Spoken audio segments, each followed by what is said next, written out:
Hello, hello, my loves. Thanks for being here. Whew. So, victimization versus choosing victimhood in your relationships. I'm going to start with some vulnerability. This is very scary for me to talk about more publicly. I've done this one-to-one work with women for years and other people, other than women, and it works beautifully, and it's hard to talk about. Hard for me. I've worked within the domestic violence community since 2012. And when you start, dealing with dynamics of real, violence and abuse, and then when you start adding things in like, systemic people who've been systemically oppressed, this topic can be really triggering. So definitely trigger warning in this, for sure. My people pleaser right now is self-soothing. She's like, "Whoo, why are you doing this to me?" Ah. She's like burping. She has acid indigestion. And that's okay, because I've got this. And it's such an important topic, I feel. I feel that so strongly. I even posted on it sometime last year. Ended up taking it down because somebody got triggered. And I was like, oh no! My own people-pleasing stuff. And if I get in my own way through my people-pleaser, then I'm not doing you all a good service. And I really believe that. I'm never going to ask you all to do things that I'm not doing myself. This work is not easy. That's why not everybody does it. That's why I talk with people so many times, and their family's not choosing to do this work, and the heartache that I'm changing and they're not is because this work is not easy. It is not easy moving past those former limits, those former limitations that at one time kept you safe. Okay, that at one time kept you safe, and that's what I really, really want to define here. So, let me say this first. I think another reason that, at least I've surmised, that another reason this topic can be particularly triggering for victims of violence, like domestic violence, is that because you probably heard from the abuser a lot that you're the one responsible, that it was your choices. And then for somebody like me, a psychotherapist and a coach, to come along and talk about your choices, that can be very triggering. Hear that. So I do want to preface this by saying, validating that of course you're in no way responsible for the abuse. You're in no way responsible for any kind of oppression. You didn't bring it on. You're in no way responsible for that. You're responsible for you and just you, and that's what we're going to go into. So, victimization. That's what that is. That's when you've been actively victimized, terrorized, abused. That's when your choices, you didn't have choices. Those are the times where you don't have choices. And we get to see and hear that to the fullest extent. What can tend to happen if the trauma is not fully processed at the time, which most of us aren't doing that, don't know how to do that, haven't been taught to do that. So the mind, the egoic mind, creates story, narrative. It's doing that to try to give you context, to help you navigate your world. So the mind comes in and says, oh, we're a victim of things. Or I'm a survivor. And I get through the mind, through the story that it creates to give you, again, for a protective reason, to give you context. It gives you a narrative and a framework to help you figure out your world. So the brain says, okay, you've been really hurt, betrayed, have had violence against you. We have to protect ourselves. So we have to have a context or framework to work within to navigate our world from here on out. So I'm a survivor, or I'm a victim, and then there we go. And at first, that's often very useful. Okay, when I used to, sorry, the camera's a little shaking the camera a lot. I used to lead groups at a shelter for women who've had domestic violence. And for a time, that can be really, really helpful to find others like you, to know that you're not alone. That categorization has its uses. It has its usefulness. And even a good trauma book is called Waking the Tiger by Peter Levine. He's one of the top trauma experts that we have available to us right now. That and The Body Keeps the Score by Bessel van der Kolk. Amazing. Two of the top trauma minds. Peter Levine talks about that in his book, Waking the Tiger, that there can be this over-identification with I'm a survivor. It starts to become limiting the more you go on. Okay. There was a live video I did weeks ago where I talked about the log metaphor. So the metaphor is, you're hiking along a riverbank and you fall in and you start to drown because the river's being kind of crazy that day and it's deep and you're drowning, but you find a log and you grab it and it helps. Your head's just above water, but you're breathing, you're surviving, you're it's like, okay. So then you're going down this raging river, but you've got the log, so you're okay.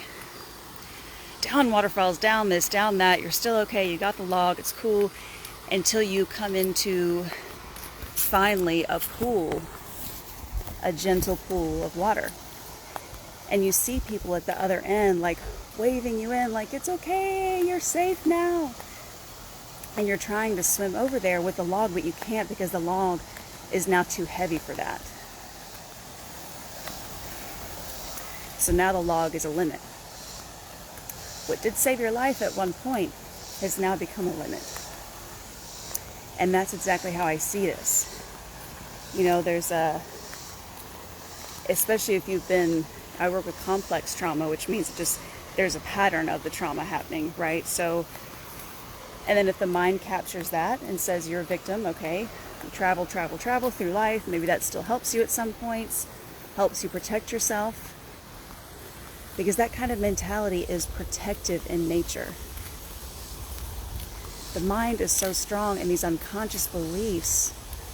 That is how we live our life. The unconscious is responsible for 99% of what we do.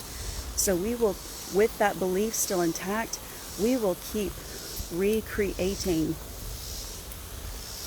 survivalhood. Perhaps trauma too, victimhood.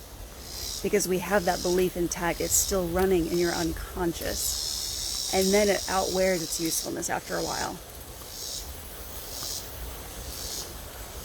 Okay. The reason that prompted this, I've been wanting to speak about this for a long time because, I'll hear things in my groups or on this platform, within my own clients, things like, it's hard for some of us because blank, or it's too hard for me because blank. Well, here's the reason I can't regulate myself. Here's the reason I can't go there.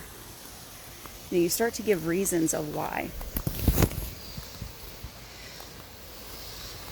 When the I'm a survivor has become a log, that's as far as you can go without changing something. To get where you want to go, you have to do things you've never done. You have to move across those triggers.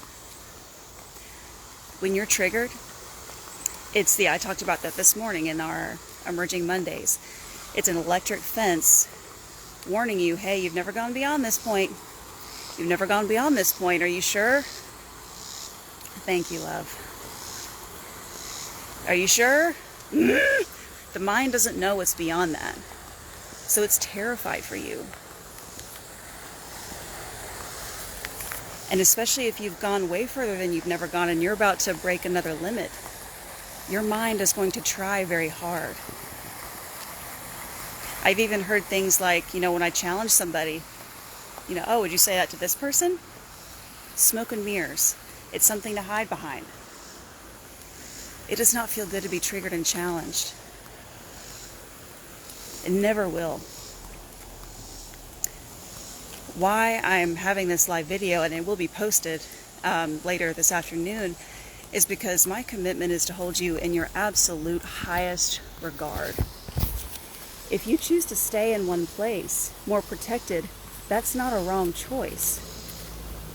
That's your choice. You get to make that choice. That's a sovereign choice if you want it. And if you're on my platform, you're not okay with that. You would not have been attracted to my platform if you were just okay with old relationship patterns. You want growth. So I'm going to stand for your growth every single day. And I'm going to challenge that limit. I'm going to challenge it left and right. Because I know what's possible for you on the other side of it. And even if you can't see it yet, we can walk through that together. Because I know what's possible for you on the other side of these limiting beliefs. What's interesting about hanging on to this survivorhood and committing to it is that it's not allowing for the deepest process of healing.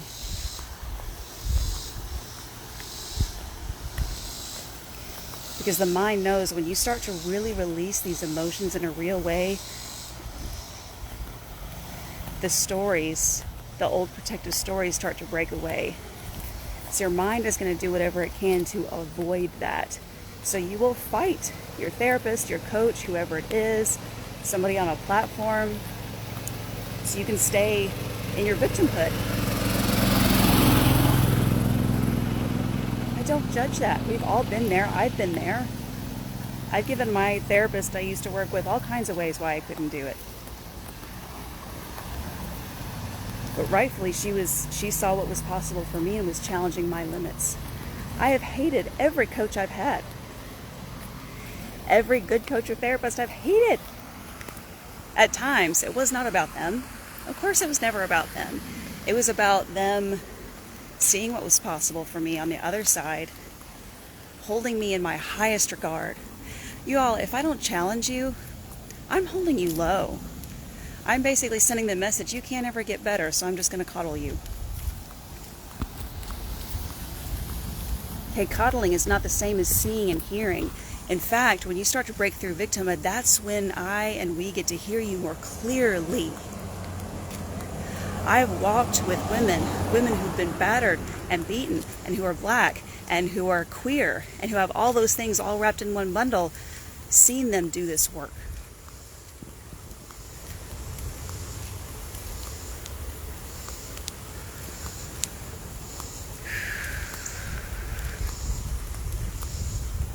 It's not always a time to challenge either. This is the context I'm coming from right now, is more challenging. It's not always a time for that. When I'm with my clients who are in very scary danger, we're not having this conversation. We're talking about, thank goodness for your survivor skills, because they're kicking ass right now.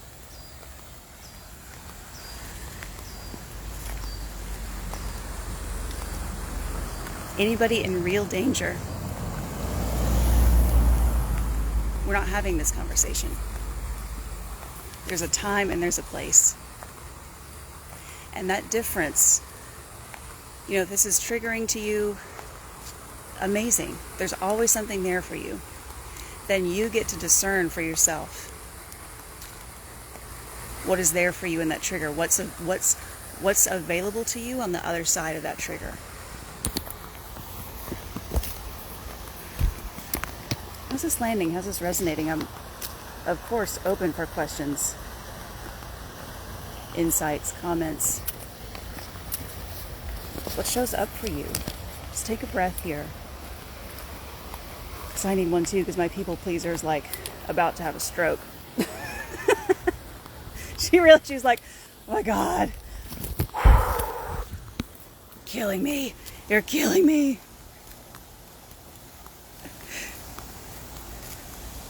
How's this land for you? She did come with some notes, so I'm going to look down at my notes to make sure I got everything I can.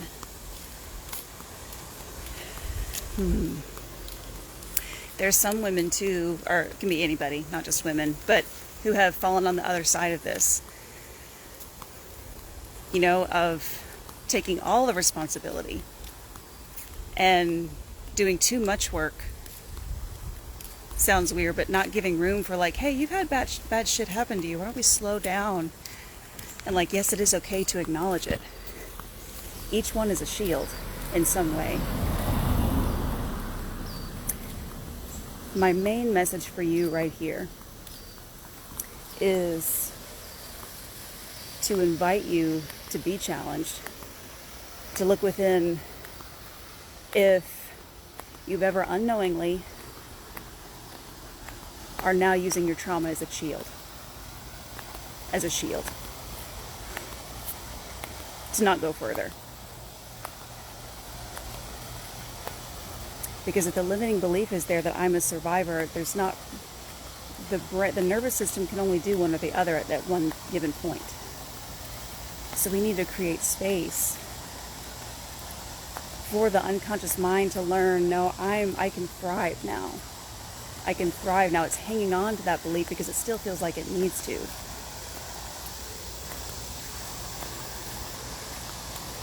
Doesn't mean bad things haven't happened to you. Doesn't mean you haven't been violated. Doesn't mean you haven't been oppressed. All that can be true at the exact same time.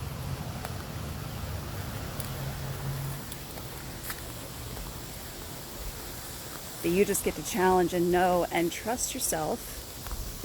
You know, all I can do is offer this. That's where my control ends. Where you get to take over is discerning for yourself if you feel triggered, if this feels yucky, or if it feels good, if it feels validating, that's great. Any of that is great. You just get to see what's available for you here. You get to really challenge yourself to see what's available for you here within the trigger, and then leave the rest. Triggers come when you least expect it. Absolutely. My personal feeling around triggers is that, you know, the universe is just mirroring where we're at any given point. I would invite you to think about celebrating the triggers when they come along, because I feel that that means a part of you is ready to heal. And we can't heal without them. Can't. We're going to stay in the exact same place. We're going to stay comfortable and cozy. And growth does not happen when you're comfortable and cozy. It does not.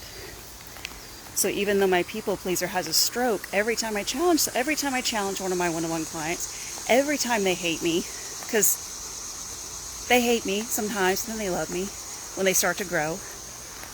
I love them so much. My people pleaser has a stroke because my people pleaser wants to keep everybody comfortable and loving me. That's the reason for that. I don't want anybody mad at me, is what she says. And no, that sucks, but people who love you best are going to challenge you. Are going to see what's possible for you, are going to hold you in the absolute highest regard, always. Always. They're going to challenge you to dig deeper. New trigger showed up, cool. Great. What's available for you here? What do you get to dig into right now? How's this feel? Yes? Getting some feedback that yes, feels good. Like I said, this will be reposted for you Would love to hear your thoughts, your comments, your insights. You know, this platform, this space is a community. That's what I want it to be. It's for you to writhe around in, to like, just none of that's wrong, right? None of us handle triggers with grace. That doesn't exist. Nobody handles triggers just gracefully. I sure don't. You should have seen me in the last few weeks with something going on. Oh, it wasn't graceful. But all of that is perfect and welcome because it's you and because that's the human experience. And we're all just together figuring it out. Oh, I'm so glad. I'm so glad it was helpful. Yes, yes, yes.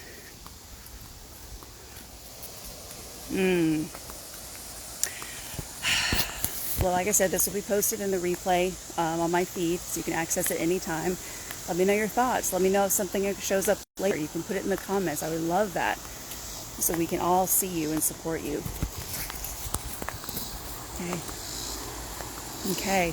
The book recommendations are The Body Keeps the Score by Bessel van der Kolk, Waking the Tiger by Peter Levine. There's lots of other good ones, but those are two of my biggest go-tos.